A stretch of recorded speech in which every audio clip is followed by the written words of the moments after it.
नमस्कार दर्शकों, मैं पूजा फिर से एक बार आपका स्वागत करती हूँ आवाहन इस कार्यक्रम में। दर्शकों, कहा जाता है कि दुनिया में सबसे तेज़ रफ्तार प्रार्थना की है, क्योंकि दिल से ज़ुबान तक पहुँचने से पहले ये भगवान तक पहुँच जाती है। पर कितनी बार ऐसा लगता है कि हम जो भगवान से मांगते हैं, वो भगवान सुन नहीं रहे हैं, और कितनी बार ऐसा भी लगता है कि भगवान हैं भी या नहीं, ये भी एक क्वेश्चन मार्क की तरह हमारे सामने आता है। फिर इंसान बहुत कमज़ोर हो जाता है, कहीं न कहीं उसे किसी न किसी के सहारे की ज़रूरत पड़ती है। तो आइए दर्शकों, आज की ये कड़ी हम शुरू करते हैं। ऐसा कौन-सा सहारा है जिसका हम आश्रय ले सकते हैं? हमारा मार्गदर्शन करने के लिए हमारे बीच फिर से हैं ब्रह्मा कुमारी मनोरमा दीदी जी। दीदी, आपका बहुत-बहुत स्वागत है। ओम शांति। तो दीदी, पिछली कड़ी में हमने बात की, जैसे आपने हमें बताया कि आत्मा का भोजन आध्यात्मिक ज्ञान है, और क्योंकि ये बहुत ज़रूरी है, धीरे-धीरे इसको ग्रहण करने से हमें इसकी आदत पड़ जाती है। पर दीदी, सही आध्यात्मिक ज्ञान क्या है? आप हमें बताइए। देखिए, जब हम आध्यात्म शब्द का प्रयोग करते हैं जी। तो आध्यात्म अपने आप में स्वयं व्याख्यायित है। हुँ। आध्यात्म का मतलब है अध्ययन प्लस आत्मा। जी। जहां आत्मा का अध्ययन हो, आत्मा के बारे में विस्तृत जानकारी हो, हुँ। स्वयं को जान लेना। दूसरे शब्दों में कहना चाहेंगे कि स्वयं को जान लेना इतना पर्याप्त नहीं है कि मेरा नाम ये है, मेरा निवास यहाँ है, मेरे माता पिता का शुभ नाम ये है, मेरी इतनी प्रॉपर्टी है, मेरी गाड़ी, मेरा बंगला, मेरा अकाउंट, मेरा बैलेंस, नथिंग एल्स। जी। ये वाह हैं, ये जानकारियां बहुत थोड़ी हैं। ये जिसकी हैं, जो बोल रहा है, जो आपके सामने व्यक्त कर रहा है, जो आंखें देख रही हैं, जो कान सुन रहे हैं। कभी विचार कीजिए कि इनके माध्यम से देखने वाली सत्ता कौन? जी। इसे चेतना कहें, इसे आत्मा कहें, इसे प्राण कहें, इसे समथिंग इज देयर, कुछ पावर है ये कहें। हुँ। जी हाँ, तो हम आपसे ये निवेदन कर रहे थे कि हमारे अंदर जो चेतना शक्ति है, जिसके माध्यम से हम गतिशील हैं, जिसे जीवन कहें, प्राण शक्ति कहें, उसके बारे में जानना। और अगर उसके बारे में जानने की चर्चा की जाए तो एक रिक्शे वाले से सब्जी वाले तक जानता है कि हमारे अंदर प्राण है, हुँ। हमारे अंदर चेतना है, हमारे अंदर जीवन है। जी। लेकिन इतना ही पर्याप्त नहीं है। उसके अंदर कुछ डिवाइन वर्च्यूज भी हैं, उसके अंदर उसका कुछ धर्म भी है, उसके अंदर मन बुद्धि संस्कार सूक्ष्म ज्ञानेंद्रियां भी हैं। जी, और वाइसेस भी हैं। तो हम उन सब चीजों को जब तक विधिवत नहीं समझते हैं हुँ। तो फिर गड़बड़ हो जाती है। जी। आध्यात्म से तात्पर्य है कि अंधकार और प्रकाश दोनों की पर्याप्त जानकारी का मिलना, हुँ। जीवन पथ में संतुलन का पैदा होना, जीवन में हम कहाँ श्रेष्ठ कर्मों का चयन कर सकते हैं, कहाँ हमारे जीवन में विकृतियों के अधीन मन आकर्षित हो रहा है, जी। उसे रोक सकते हैं। तो हमारा जो चलन है, जो हमारी चाल है, चलन पर, या यूं कह लीजिए चलन पर चाल का पहरा हो। हुँ। लोग पूछते हैं चाल चलन कैसी? बोले चाल तो ठीक है लेकिन चलन जरा यूं ही। जी, क्या तो अंतर ऐसा है नहीं, दीदी? चाल ठीक है, हुँ। चलन यूं ही है। चाल से मतलब है सामान्य गति, और चलन से मतलब है पुनरावृत्ति। हुँ। तो कोई भी गति अगर बार बार पुनरावृत्ति उसकी अंधकार की ओर हो रही है, जी, पुनरावृत्ति माना तो दीदी? आप ये कहेंगे, पुनरावृत्ति माना बार बार, जी। तो आप कहेंगे उस लड़की का चलन अच्छा नहीं है। हुँ। हम आए दिन उसको उस जगह देखते हैं, वहां नहीं जाना चाहिए, हुँ। वहां शरीफ लड़कियां नहीं जाती हैं। जी। तो चलन जो हमारे मन ने सहज स्वीकार कर लिया, हुँ। उस पर हमारी चाल का पहरा हो। ये पैर हमारे उठ के बार बार वहां क्यों चले जाते हैं? हुँ।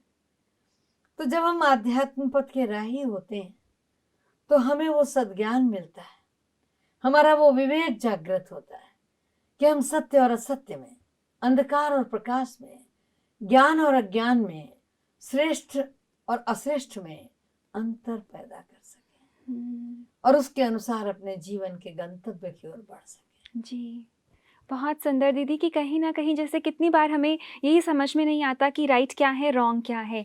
तो वो नॉलेज हमें आध्यात्मिकता से मिलती है कि अंधकार और प्रकाश में क्या अंतर है। माना सही कर्म कौन से हैं और गलत कर्म कौन से हैं और उन्हें कैसे चुना जाए, ये आध्यात्मिक ज्ञान हमें सिखाता है। दीदी एक सवाल हम पूछना चाहते हैं जो पिछली कड़ी में हमने लिया था धनुष जी का कि भ्रष्टाचार आज दिन बहुत है, उसे हटाने के तरीके हमने जाने कि कहीं न कहीं हमें आध्यात्मिकता की ज़रूरत है, जो कि हमारे अंदर से वो लोभ जो कि रूट कॉज़ है इस भ्रष्टाचार का, उसको हटाने में मदद करेगा। पर क्योंकि ये आध्यात्मिक ज्ञान मेजॉरिटी लोगों में नहीं है, तो सोसाइटी के लेवल पर इतना बड़ा ट्रांसफ़ॉर्मेशन 1-2 इंसान कैसे ला सकते हैं? देखिए, मैं बताना चाहूंगी आपको कि प्रजापिता ब्रह्मा कुमारी ईश्वरीय विश्वविद्यालय भारतवर्ष के अंदर 8,500 शाखाओं के माध्यम से जी। सक्रिय है और इनका मूल उद्देश्य है व्यक्ति से परिवार, परिवार से समाज, समाज से राष्ट्र की ओर बढ़ना। ये अपनी सेवाएं निःशुल्क दे रहे हैं। अगर अंधकार को मिटाना है तो दीप तो जलाने होंगे, जी। ये तो आपको मानना ही पड़ेगा। और अगर अंधकार को हम डंडे से या झाड़ू से हटाना चाहें तो घर से कभी जाएगा नहीं। जी। हमें समझना है कि हमारी दुश्मनी किससे है? अंधकार से। अंधकार से। दिया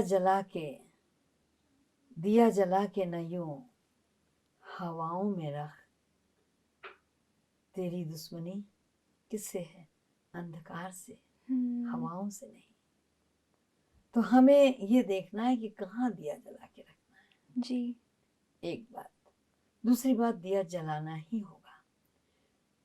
संस्थाएं अपना कार्य कर रही हैं, आध्यात्मिक केंद्र अपना कार्य कर रहे हैं और ये भी नहीं, नित्य ही किसी न किसी व्यक्ति को जीवन में ज्ञान सुनाकर परिवर्तन लाते हैं। उस व्यक्ति से उसका परिवार, परिवार से समाज, समाज से राष्ट्र परिवर्तन। जी। ये कोशिश नाकामयाबी का द्योतक नहीं है, कम जरूर हो सकती है। 1 अरब की आबादी है हिंदुस्तान की, विश्व की आबादी उससे अधिक है। जी। ऐसा ही नहीं कि केवल भारतवर्ष में केंद्र संचालित है, विश्व के 131 देशों में कार्य कर रहे हैं। तो हम तो अपनी सेवाएं दे ही रहे हैं। इसकी जड़ें बहुत गहराई तक पनप गई हैं। सच पूछिए, एक रात तन्हा रह करके अपने आत्म अवलोकन के लिए बहुत काफी है। जी। इंसान 2 रोटी खाता है, 5 फीट की जगह में सोता है, बाकी सारी नित्य क्रियाएं वैसे ही करता है जैसे सब करते हैं। अगर 1-8 करोड़ दबा भी लेगा तो छिपाता घूमेगा। और सच पूछिए, उनका सुख नहीं उठा पाता, मात्र पहरेदारी करता है। जी। और उस पैसे को चुराने, छिपाने, ढकने, न बताने के पीछे उसको टेंशन, जी। उसको बीपी, उसको डायबिटीज, हर समय भय, न जाने क्या क्या हो जाता है। जैसे कहते हैं जैसे सांप खजाने का वो करता है। बस जी। हम इकट्ठा कर लेते हैं हर खटके पर। बाहर तो हम रखते हैं पहरेदारी के लिए कुत्तों को, लेकिन अंदर खुद जागते रहते हैं। जी। हमें चैन की नींद नहीं, स्लीपिंग पिल्स खा के भी नहीं सो पाते। ये क्या है? तो हम अपने लिए बीमारी मोल लेते हैं। जी। पहले रात दिन पैसा पैसा पैसा पैसा, और जब पैसा कमा के इकट्ठा कर लेते हैं तो इतनी बीमारियां घेर लेती हैं कि उस पैसे का सुखद उपभोग नहीं कर पाते। पैसे को बिछा के सोएंगे नहीं, पैसे को देख के जिएंगे नहीं, पैसे का चिंतन चिंताओं को जन्म दे देगा। जी, पर दीदी एक लोभी मनुष्य के लिए तो पैसा ही सब कुछ है, वो तो उसे देख देख के खुश होगा। जिस चीज का हम सदुपयोग नहीं कर पाते जी। वो चीज किस कार्य की?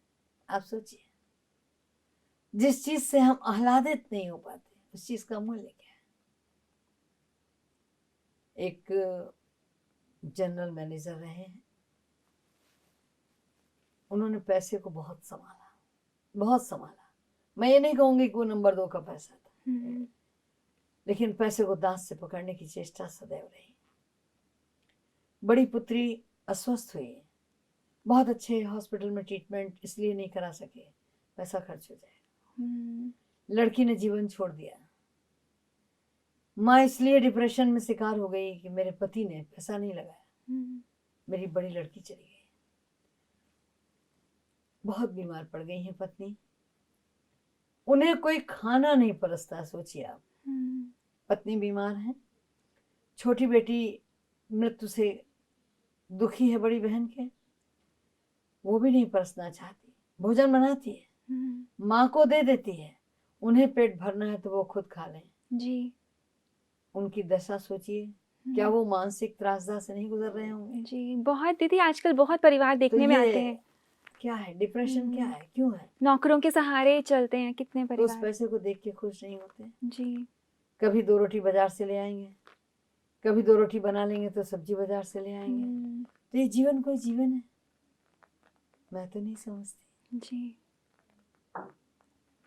बहुत सुंदर दीदी कि अपना अपना नज़रिया है, और किस जीवन से हम कैसी जीवन पद्धति जी रहे हैं, उससे हमें शांति मिलती है, सुख मिलता है, ये कहीं न कहीं हमें चेक करने की ज़रूरत है। हम आपसे जानना चाहते हैं, जैसे आपने कहा कि दिया जलाने की ज़रूरत है अंधकार को मिटाने के लिए, मगर दिया ऐसी जगह नहीं जलाना चाहिए जहाँ हवाएँ हों। पर आज के समय में उस दिए को बुझाने के लिए कितनी हवाएँ तो चलती ही रहती हैं, अलग-अलग तरह के रूप से। तो उसमें हमारा दिया जला रहे आध्यात्मिक ज्ञान का, वो कैसे मुमकिन है? देखिए, जैसे मैंने कहा कि हमारी जंग अंधेरों से है, हवा से नहीं जी। दिया जला के न सामने यूं हवा के रख। ठीक उसी तरीके से जब आध्यात्मिक जगत में हम प्रवेश करते हैं, सर्वशक्तिवान से हमारा संबंध जुट जाता है जी। हम योग लगाना सीख लेते हैं, तो फिर फानूस बन के जिसकी हिफाजत हवा करे, वो शमा क्या बुझेगी जिसे रोशन खुदा करे जी। बहुत खूब। जब आत्मा का परमात्मा से संबंध जुट जाता है तो वो परमात्मा विपरीत दिशा में भी हमें दिशा निर्देश देता रहता है, और ये हवाएं हमारा कुछ बिगाड़ नहीं पाती। जी, बहुत सुंदर दीदी। इसी से जुड़ा हमारा अगला सवाल है। ये कहते हैं, मेरा नाम संजय है, इन्होंने बड़ौदा से मेल भेजा है। मेरा सवाल ये है कि आज वाइसेस को अपनाना बहुत आसान है, और वहीं हम अगर वर्च्यूज़ की बात करें तो बहुत एफ़र्ट करना पड़ता है। ऐसा क्यों है? हम कैसे इन्हें नेचुरली अपने जीवन में ला सकते हैं? जैसा कि अभी आपने क्वेश्चन किया कि समाज के अंदर विकृतियों को अपनाना बहुत आसान है जी। देखिए, ये है बाहुल्य का आकर्षण।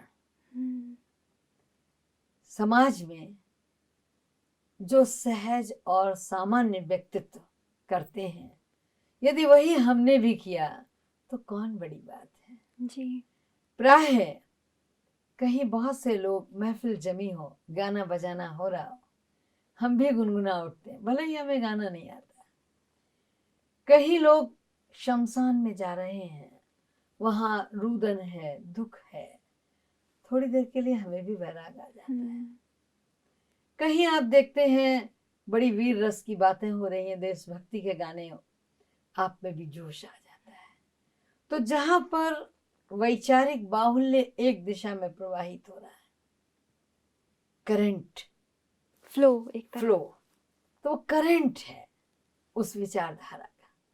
सामान्य प्राणी उस विचारधारा से ओतप्रोत होते ही स्वयं भी प्रवाहित हो जाता है जी। किंतु मानव इस सृष्टि का सुंदरतम प्राणी है, और जो विवेक परमात्मा ने उसे दिया है, जो विजडम उसे दिया है, वो प्रवाहित हो जाने के लिए नहीं दिया। उसे ये ज्ञान है क्या अच्छा है, क्या बुरा है जी। उसे ये ज्ञान है दैत्य बनना बहुत आसान है, लेकिन देव बनना मुश्किल है। इम्पॉसिबल। नो, इम्पॉसिबल नहीं है, जी। मुश्किल जरूर लगता है, असंभव तो नहीं है। अगर आप उस पथ पे चलेंगे तो मंजिल तो हर कदम के साथ करीब आएगी। लेकिन लोगों को प्राय ऐसा लगता है ये तो इम्पॉसिबल है, लेकिन नहीं। पुरानी कहावत है, लीक लीक सब कोई चले, लीके चले कपूत, लीक छोड़ती नहीं चले, शायर सिंह सपूत। बने बनाए रास्तों का अनुगमन करना कोई बड़ी बात नहीं जी। उसमें बहुत से लोग चले जाते हैं, लेकिन जो सुपुत्र है वो अपना रास्ता खुद ईजाद करता है। शायर है वो दूसरे की गजल को नहीं अपने ज़हन में उतारता, वो अपनी गायकी, अपनी मौसीकी, अपनी गजल अपने अल्फाज में कहना चाहता है। जी। शेर भी कभी किसी दूसरे की पगडंडियों से नहीं गुजरा करता। तो हम मानव हैं, हम अमृत पुत्र हैं, हमें अपना रास्ता खुद ईजाद करना है। जी। तो हवाओं के साथ अगर चल दिए तो फिर पाल कौन बांधेगा।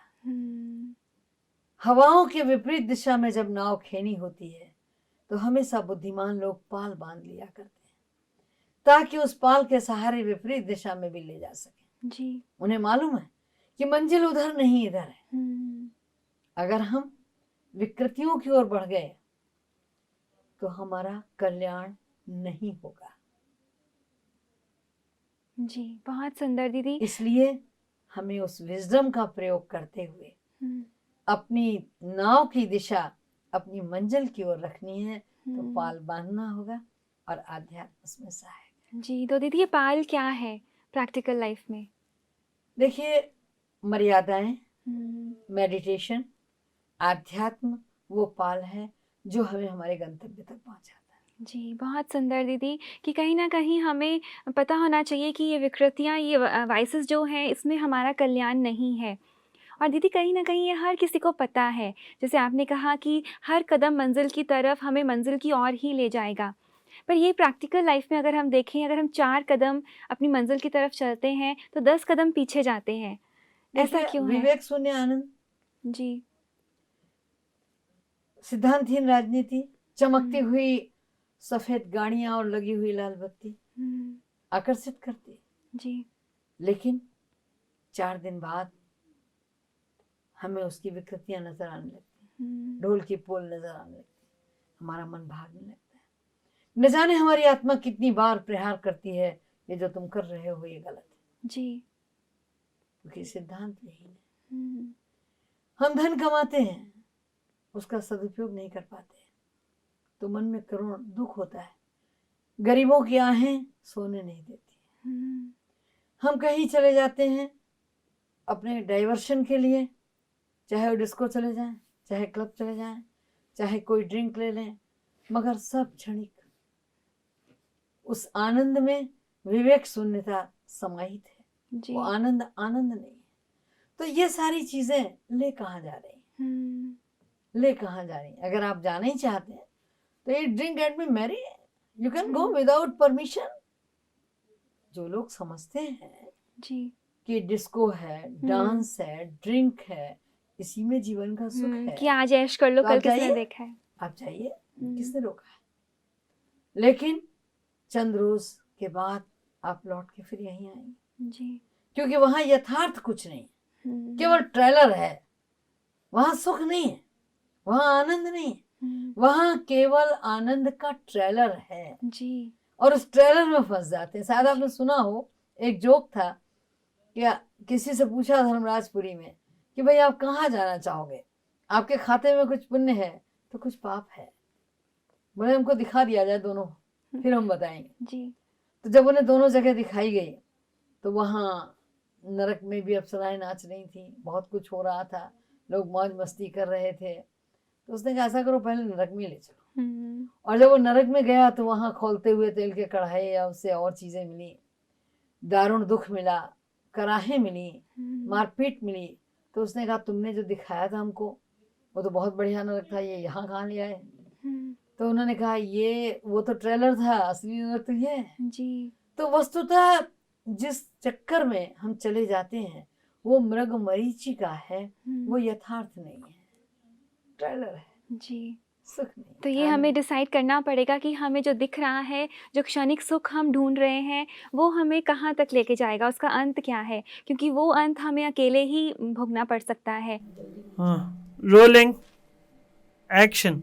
हाँ, तो दीदी आपने बहुत सुंदर हमें बताया कि कैसे हमें अपने जीवन को बिताना है, कि जो चीज़ें हमें अट्रैक्ट करती हैं, वो उनका असली रूप क्या है, माना उनके पीछे क्या है, वो भी देखना एक विवेक का काम है। और वो विवेक जैसे दीदी ने हमें बताया कि हमें आध्यात्मिक ज्ञान से ही आएगा।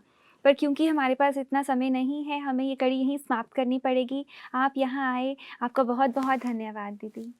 शुक्रिया। तो दर्शकों, हमने जाना कि अपनी लाइफ में स्पिरिचुअलिटी को लाना कहीं न कहीं आज अनिवार्य हो गया है, क्योंकि स्पिरिचुअलिटी हर क्षेत्र में आज एंटर कर रही है, क्योंकि कहीं न कहीं हम इससे अपने जीवन में एक बैलेंस ला सकते हैं। तो और इस ऐसे कई सवाल हैं इसी से जुड़े कि हमें स्पिरिचुअलिटी क्यों चाहिए, हम कैसे इसे यूज़ कर सकते हैं और कैसे वर्च्यूज़ को बहुत ईज़िली हम अपनी लाइफ में अपना सकते हैं।